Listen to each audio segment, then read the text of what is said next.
Kia ora tātou, and a warm welcome to this Business Link Pacific session on the 5 categories of financial support that Business Link Pacific offers. My name's Barbara Wilkinson and I'm BLP's Professional Development Advisor.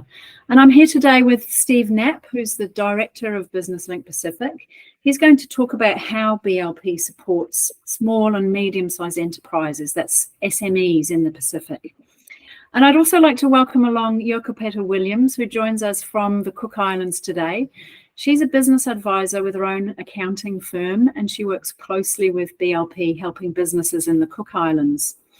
I'd also like to introduce a couple of grant recipients, Hemant Axis from Axis PTE Ltd in Fiji, and Richard Mark from Abus Na Kumu in PNG. So welcome to you both as well, and Yogi.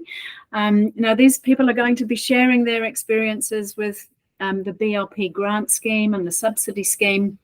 But before we get into all that, let me give you firstly a quick overview of what we are going to cover today. So in this session, we're going to focus on the 5 key areas that BLP supports businesses with. We'll talk about the grant and the subsidy schemes, and we'll let you know how you can apply for financial support from BLP. But before we get into all that, Steve, let me ask you if you can first tell us a little bit about BLP and the services that we offer. Thanks, Barbara, and thanks everybody for joining today. Business Link Pacific is a private sector development program that's funded by the New Zealand government and delivered by DT Global. We started in 2018, initially in 4 countries, Vanuatu, Fiji, Samoa, and Papua New Guinea. And since then, we've expanded into Solomon Islands, Cook Islands, and then more recently, we now cover 12 Pacific Island countries. The program's expanded quite a bit since we first started.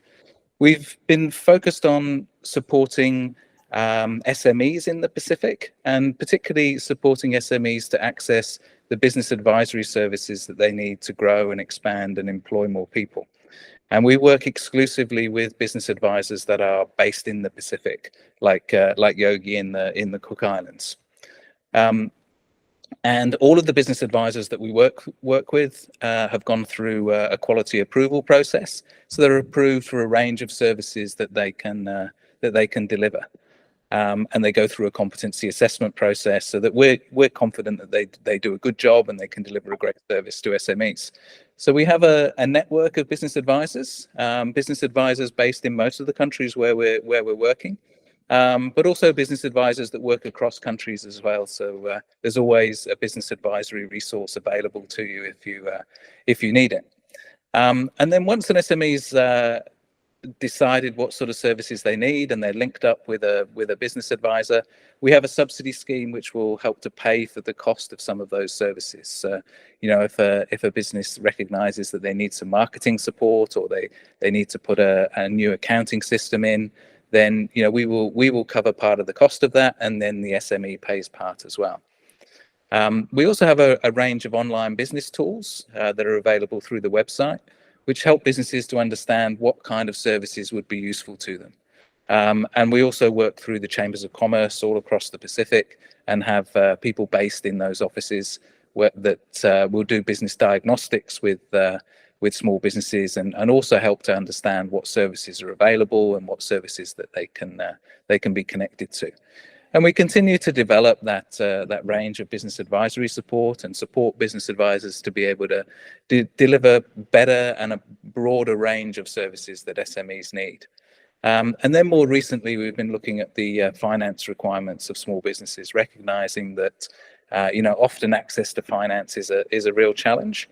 So we have a grant scheme which co-invests with small businesses into new projects, and we'll talk a little bit more about the different range of projects that we're looking to support. And then we also work with financial institutions across the Pacific to help businesses to access bank loans and often concessional finance if that's appropriate for them. So quite a range of services there, Steve. So BLP's been going for a little while, as you mentioned, since 2018. Can you talk to us a little bit about some of the achievements to date? Yeah, we've been running for a number of years, and as I said, we've expanded beyond those first 4 countries where we started to now cover 12 Pacific Island countries.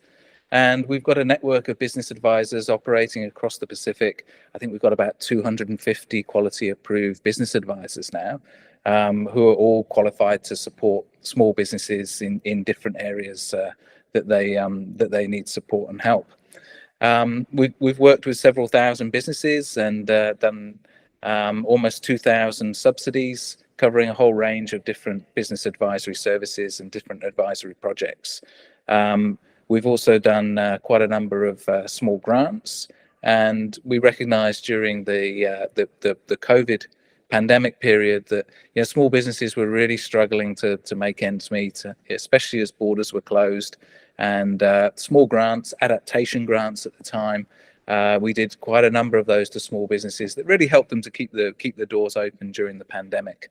And then since then, we've continued to support businesses through the recovery phase with grants, and going forward, that's become more of a co-investment with businesses into areas of development for them.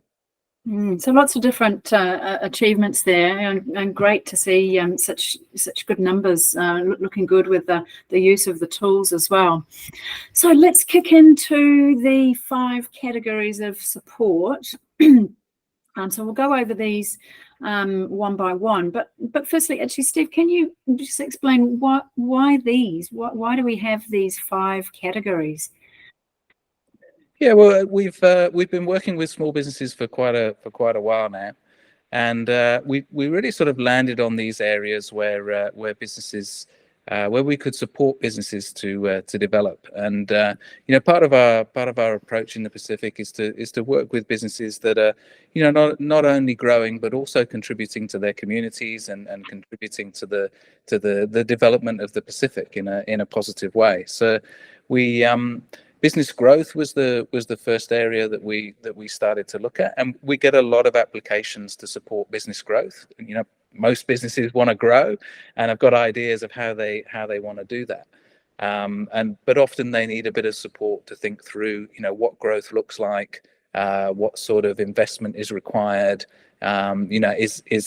is the growth in that direction the right way for them to go, and that's when a trusted advisor is really useful to support that process. Okay, so let's just look at that a little bit more.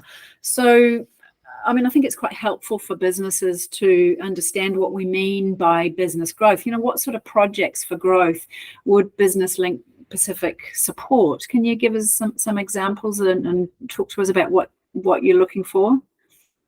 Yeah, like I said, most businesses want to grow. So, there's a lot of ideas that people come to us with, and a real range of different areas where businesses want to expand what they're doing in terms of sales, reaching new markets, increasing production. And often a business plan is the best place to start in looking at where the business wants to grow, and really mapping out what investment is required, what the return on that investment is going to be, what are the markets that you want to expand into, doing your market research up front, understanding where your break-even point is. And these are all important things for SMEs to think about as they're entering a growth phase in the business. And these are all areas that a trusted advisor can help small businesses to think through and help with flow planning and financial planning, etc.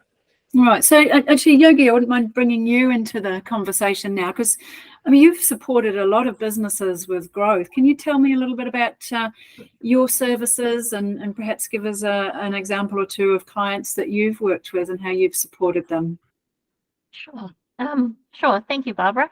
So kia ora everyone. My name is Lokopeta Williams. I'm better known as Yogi here in the Cook Islands, and I provide accounting services to SMEs on the island as well as individuals. And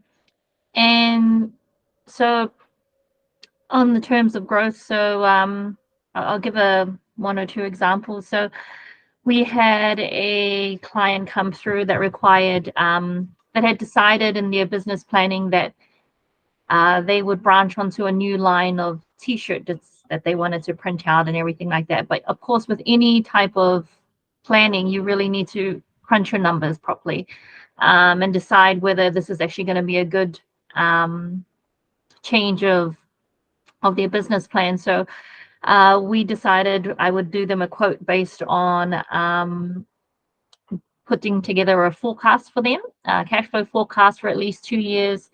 And in that process, they could make a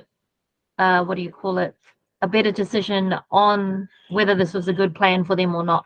So that's the kind of work that I do with people. We do forecasting, we do business planning, and through the subsidy scheme that BLP has, they were able to have half the cost of my services covered while they cover the other half. And a year later on, so this particular SME decided they would do a different type of t-shirt printing. It was and opened a new line of that product, and as far as I know, it's doing really well since then. And that was from careful planning of what we put together for them in their cash flow forecast, and planning out what their key targets were going to be to reach by the year end. So that's one of the examples I can give. That might be you can't underestimate the value of that service, being able to plan out in advance what that's going to look like. Absolutely imperative for a business to put it pen to paper and start forecasting and planning out how they're going to grow. So yeah, great service that you're offering there, Yogi. Thank you. Okay, so let's move on to the next category then of business. So this is about climate change. So Steve, can you give us a bit of an overview of what sort of things BLP supports in this category? Yeah, thanks, Barbara. Climate change becoming increasingly important for everybody around the world, and particularly in the Pacific, and also recognizing the contribution that small businesses can make in terms of climate action. So we've been looking at 4 areas in terms of climate action and things that small businesses can do. First of all, mitigation, and mitigation. We recognise in the Pacific that reducing carbon emissions isn't necessarily something that's going to make a big difference, and that people in the Pacific are more interested and more concerned with adaptation and resilience and mitigating the effects of climate change rather than mitigating the causes of climate change. So really looking at sort of what small businesses can do in those areas. We've developed a tool which is one of the online tools that's available on the website for small businesses to help them think through the kind of things that they can do from a climate action perspective. And that's called the Climate Action Sensor. That's a free tool that businesses can go online and just work through the questions. And it looks at different areas of the business in terms of land use, in terms of energy use, in terms of water use, and really sort of prompts businesses to think about what they can do and what sort of action they can take in response to climate change. So we look at mitigation, we look at adaptation, we look at resilience, but then the 4th area, which I think is really important to small businesses, is looking at green growth opportunities. I mean, what are the market opportunities for businesses in this environment in terms of sustainability, and how can businesses contribute in terms of green growth? And I think that's where Hemant and Axis are really contributing a lot in Fiji at the moment. Well, great segue. So let me bring in Hemant now to tell us a little bit about what you've been doing. So Hemant, you're the owner of Axis PTE Ltd in Fiji. Can you tell us a little bit about what you do and how the grant is helping your business with climate change adaptation? Are you just on mute there, Hemant? So yeah. Thanks. First of all, thanks. Thanks, Barbara, and thanks, Steve. Yes, I'm the owner of Axis PTE Ltd. So our company is like 6 years old, and we are based in Suva, Fiji. We are in a industrial zone area where we have like 20 people employed currently with my company. And we are into manufacturing of PET bottles and non-woven bags and other packaging materials. So these days, packaging materials are most important to promote products as well. And as we all know, packaging materials basically comes out of plastics and fuels and other things as well. So we produce majority of the packaging for food industries and non-food industries as well. And we are the only manufacturers who contribute to small SMEs for packaging their honey bottles and oil bottles, and that goes to market level, not to traditional retail store level. So basically, we do support in that area or the segment of the business as well. And the other thing coming out from BLP, like this is my first time with BLP, so this is a great help coming out from BLP in terms of for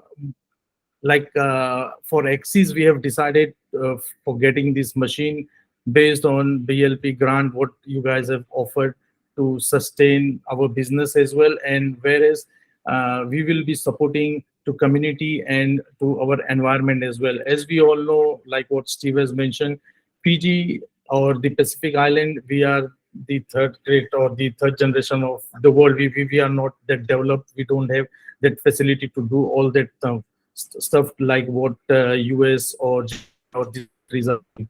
But like said, in Fiji, we have a lot of wastages or a lot of offcuts or a lot of things going to dump yard or the landfill, and that is not been recovered or that is not been recycled at that level. So with the assistance of BLP, we have developed a business plan. So all these packaging materials out of big companies coming out, it will be recycled and reused to manufacture like biodegradable garbage bags, the plastic packaging for food industries, basically, which will help them to reduce the cost as well, whereas that will help in reducing the carbon footprint, which as a government or as all nations, what is our goal. So basically, this is a small business plan, but eventually this will help in reducing a lot of carbon footprint, a lot of things which are dumping at currently landfill, and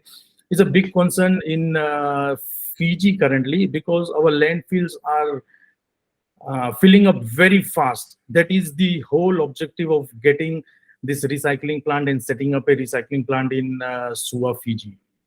Well, that's fantastic. So you're recovering plastic materials and reusing it, recycling, and making new packaging, which, you know, packaging is often a really expensive aspect to for a business, for products. So, you know, great to hear you doing that. Yes, Barbara. In fact, Fiji, or we can call it the Pacific Island, we really importing all our raw material from overseas. So that will help in our carbon footprint. So our importation can come down as well. And whereas whatever we will be manufacturing from recycling, we can use that as a locally. So we don't have to really import all that thing back from overseas as well. Yeah. Can I just briefly ask you as well, Hemant, how did you find the process of applying for a grant?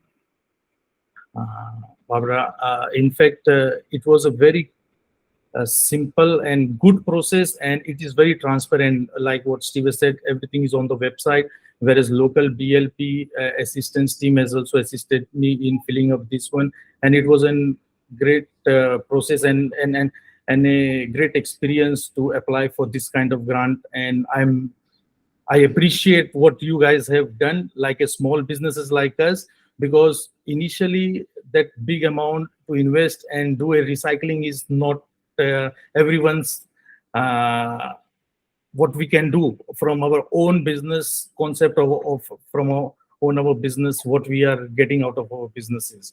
So this is a great initiative from Business Link Pacific, where they are supporting SMEs like companies, and we will be assisting in terms of in climate change, what our nation or as what Fiji government is doing towards carbon footprint. Fantastic. That sounds great. Thanks so much, Hemant. All right, so let's move on to the next category. Thank you.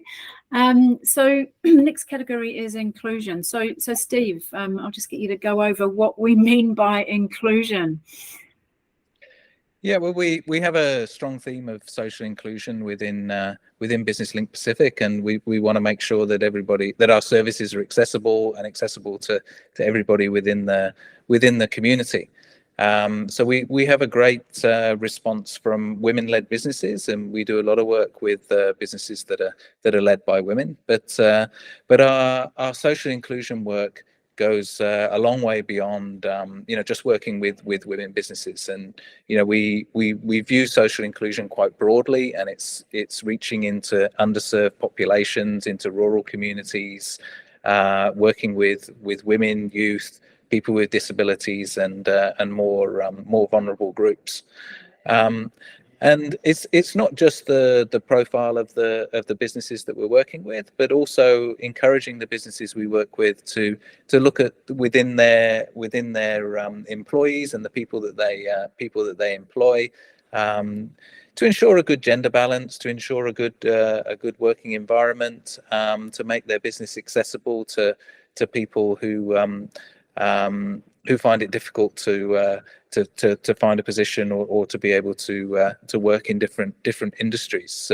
There's the employment side of it, and then the third part is who those businesses offer their services to and how accessible their services are to different members of the community. So, I think a good example of that is a small business, maybe a retail outlet. Perhaps they want to apply for a small grant to make their shop more accessible, to put a ramp in, perhaps, so people with disabilities can have access to the shop, and that sort of thing that we would support through the social inclusion category of the grants and the subsidy scheme. As well as working with people in rural communities, women-led businesses, youth entrepreneurs.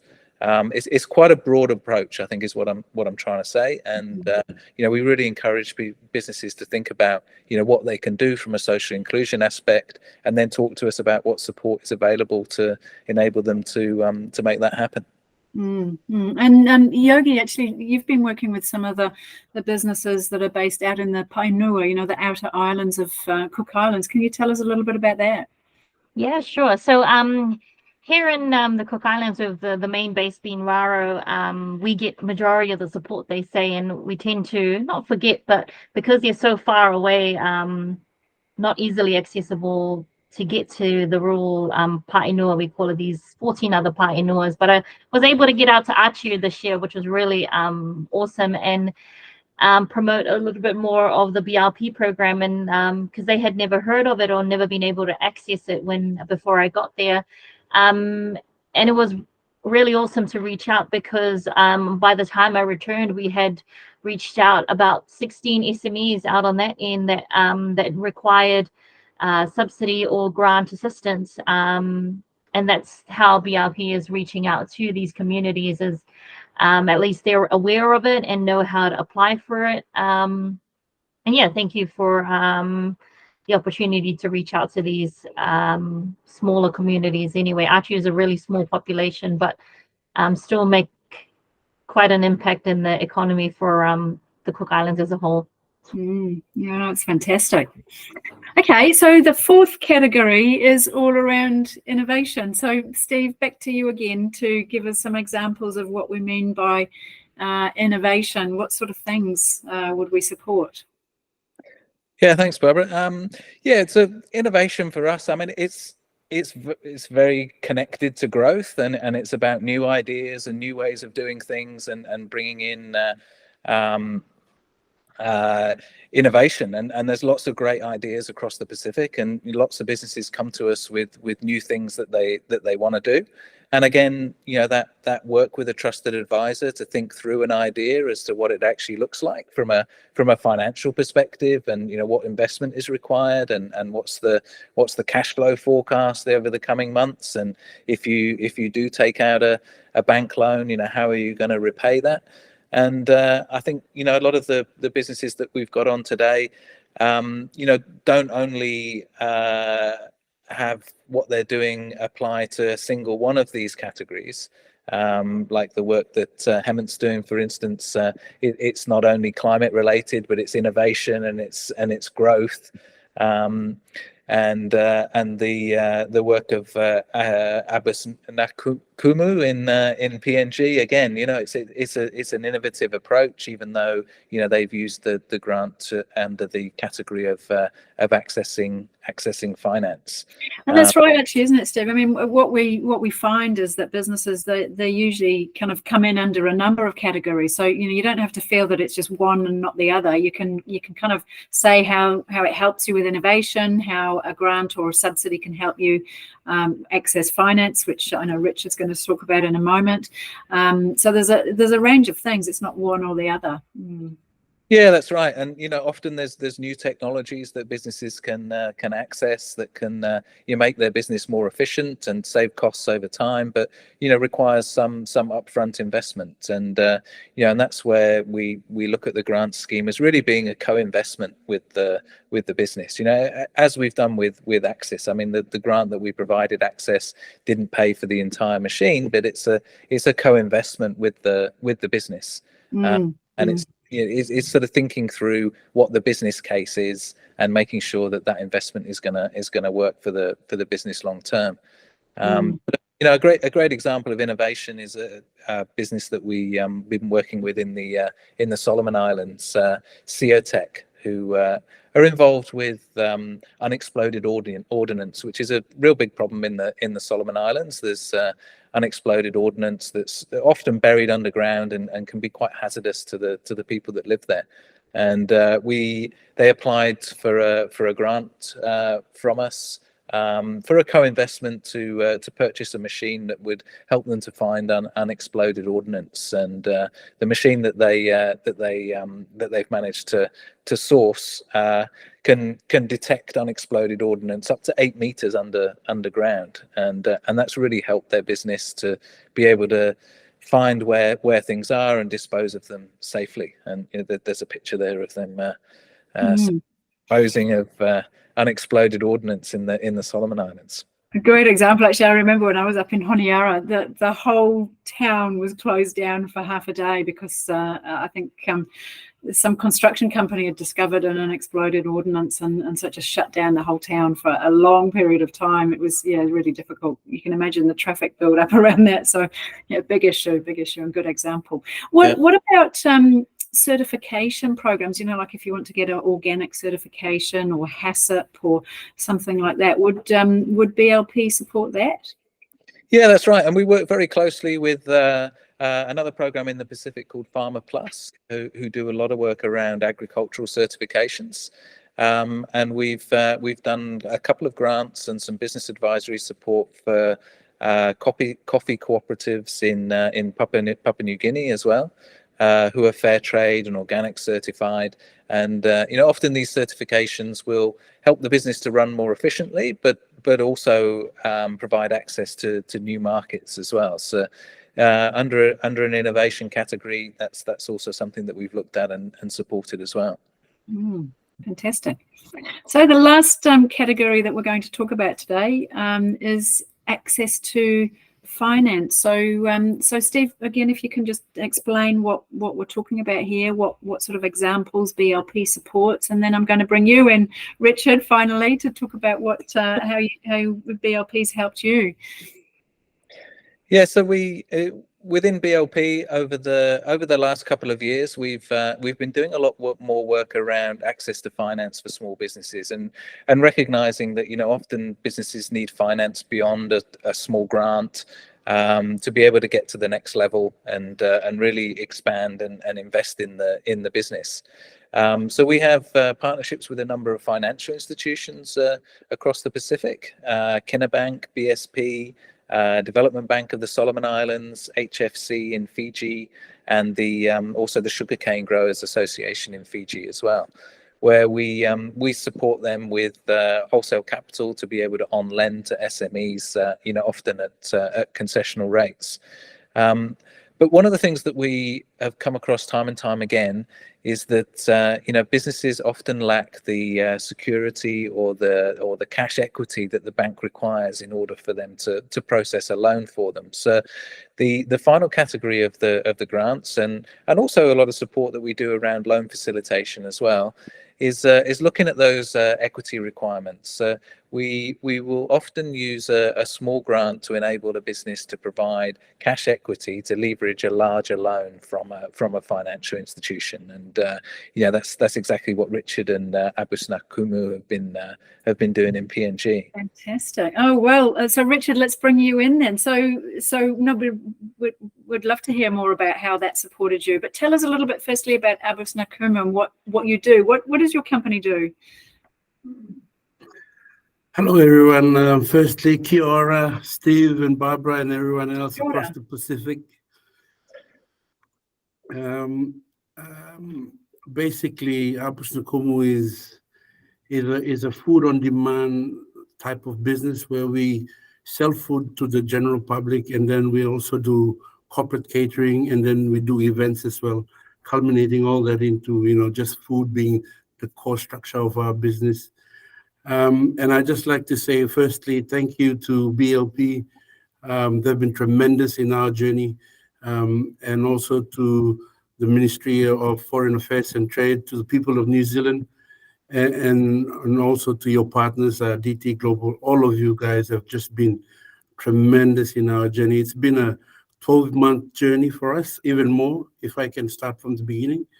But it's been a long journey and a long road. But yes, to your point, Steve, finance has been a really big portion of how we've been able to place ourselves in the market.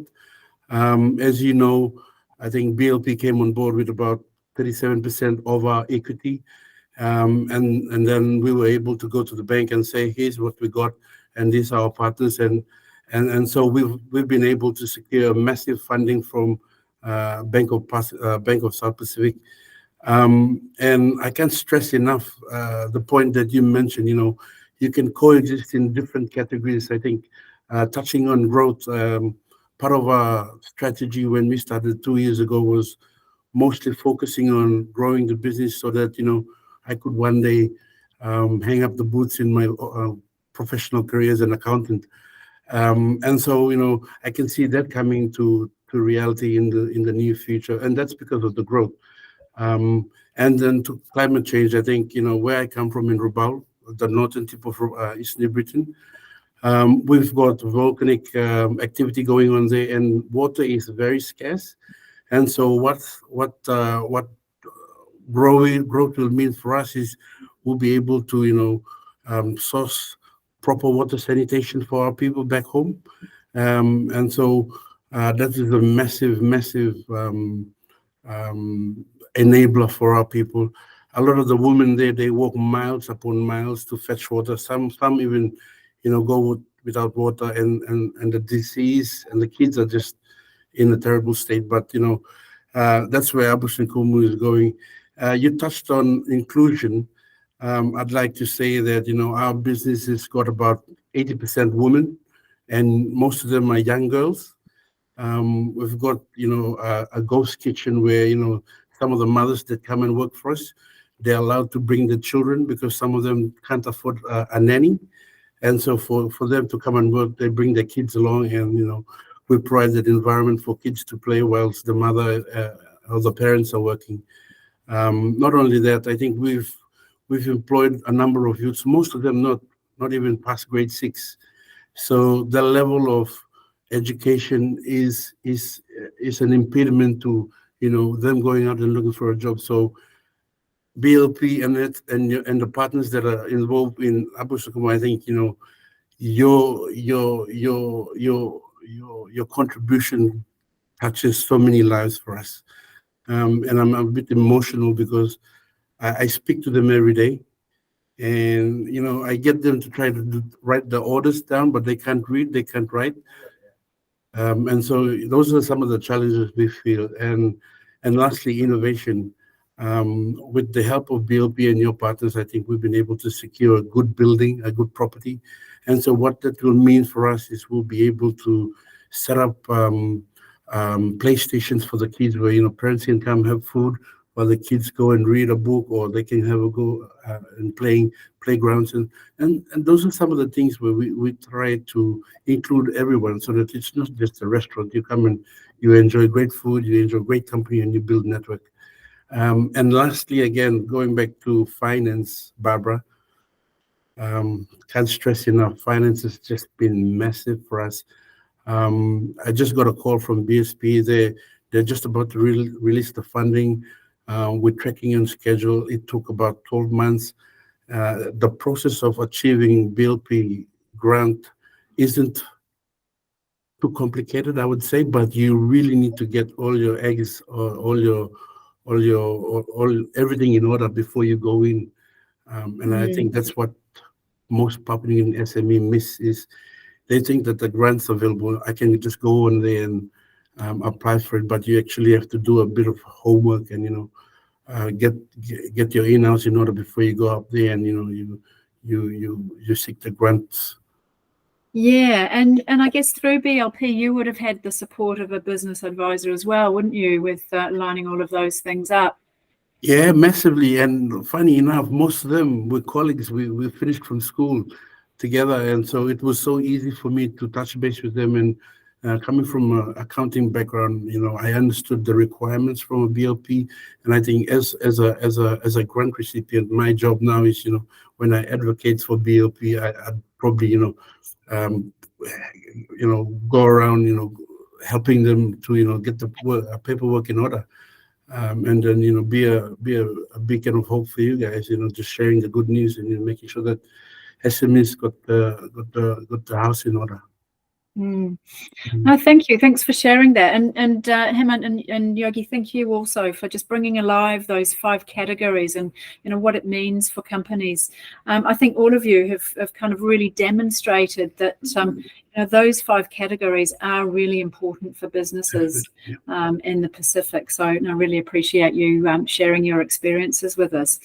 So look, we'll move on to our next topic, which is really just to delve in a little bit more about the support that's available, just to make that absolutely clear if it hasn't been already. So Steve, I'll hand back to you to tell us a little bit more about those financial support schemes, the grant scheme and the subsidy scheme in particular.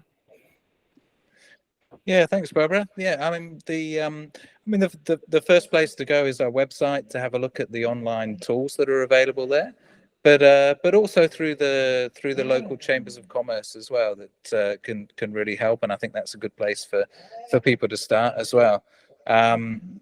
The grants are there's more information about grants available, and also working with the business advisor network around subsidies and the business advice that small businesses need. But yeah, no, I'm happy to see if any of the others have any comments around the subsidy scheme and the grants, and their experience of working with BLP and the sort of support that's been available.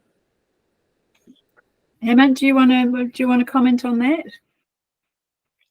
Yes, Barbara, thanks. Yeah, in fact, what Steve said is correct.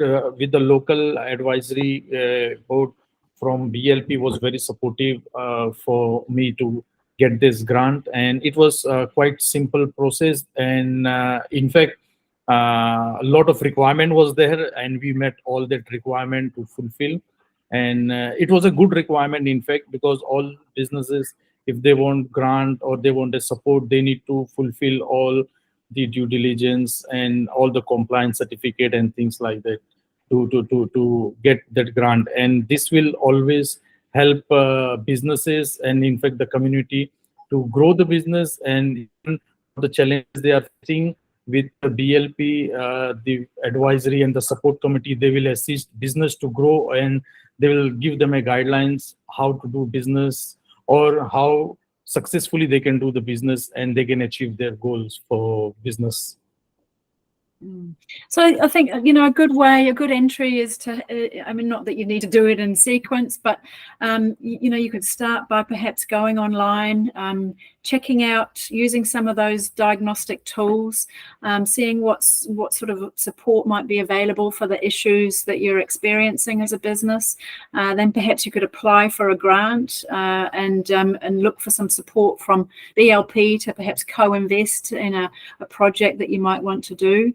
Get access to some business advisory services through the likes of Yogi, or we've got a range of business advisors that can help, whether it's with marketing, whether it's strategic planning, business continuity planning, HR, IT. You know, it's not just around accounting. We've got I think we recognise 17 different advisory services, including recent additions around climate change adaptation and environmental impact assessment. So, you know, whatever your business is experiencing, we think that there are advisors that can help you. We've got the grant that's available to help as well.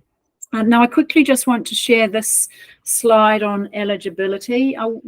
Steve, I won't actually get you to go into it in any great depth, but there are some very simple eligibility criteria. So they're the same for applying for grants and subsidies. So you do have to be a registered business. That's the bottom line. And you can see the criteria up there. And you do have to be a business that's based in one of our 12 countries. How to apply, as we've just been talking about, it's pretty straightforward. Actually, Steve, do you want to just mention our contacts in the Pacific? We've got people based in the Pacific that can help. I'll hand over to you for that. Yeah, through the Chambers of Commerce in all of the countries where we're operating, there's people there that can assist with grant applications and information, business diagnostics, refer you through to the website. Or if people just want to go onto the website and you can register your interest and create an SME account on the website, and we'll connect you with your local support team. So there's lots of support available there, and lots of business advisors that we're working with that can help your business to move to the next level. And you know, fantastic examples of both Axis and Abus Na Kumu today. And I think one of the really important things for me is how that they've used finance to grow. So you know, they've thought about where they want to go next and where the business wants to go in the future, thought about the business case for it, and thought about how an investment is gonna get them there. And I think sort of viewing finance as a way to grow the business and thinking about the business case for finance. And if you're taking on a bank loan, you know, how that bank loan is going to be repaid over time is a really important aspect. And, you know, getting connected with a trusted advisor like Yogi that can help you every step of the way and really sort of hold your hand through thinking through how you're going to take the business forward and grow into. Yeah, that really makes a difference, doesn't it? Having that professional person at your side to walk you through what you need to do, absolutely incredible, and great service and great connections. We've got a fabulous network of advisors, so yeah, certainly that's one of the key things that BLP offers. Okay, so well, look, thanks very much, Steve. Thanks very much to our guests as well, Yogi, Hemant, and Richard. It's been great to hear your stories about how you've accessed the BLP support. So for further information and guidance, here's some links that you can go to. You can copy these links and or you can download the booklets that are available as well on our website. So yeah, that's a very much a first port of call. If you're not so familiar with online, then certainly you could call into one of the chambers or some of our private sector organisations that we work with in our countries. And they will help you and talk you through these services some more. So thanks again, Steve Knapp, BLP's director, Lokopeta Williams, who's in the Cook Islands, Hemant Axis in Fiji, and Richard Mark in PNG. Thank you so much for your contributions today. I really appreciate the information. Mā te wā. Thank you, guys. Thanks, everybody. Thank you, everyone. Thank you. Ka kite.